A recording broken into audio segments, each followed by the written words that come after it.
Unajua nini? Katika maisha ni step by step. Hauwezi amka tu kesho unakuwa tajiri.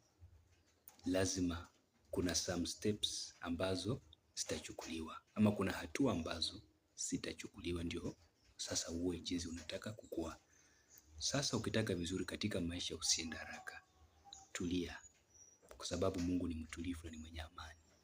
Katika maisha ukitaka vizuri kuchukua step by step. Step ya kwanza katika maisha ni kufanya nini? Ni kujitoa. Step ya pili, kujituma. Step ya tatu, kuwajibika. Hizo step tatu ukizichukua utafanikiwa. Kwa Mungu apewe utukufu.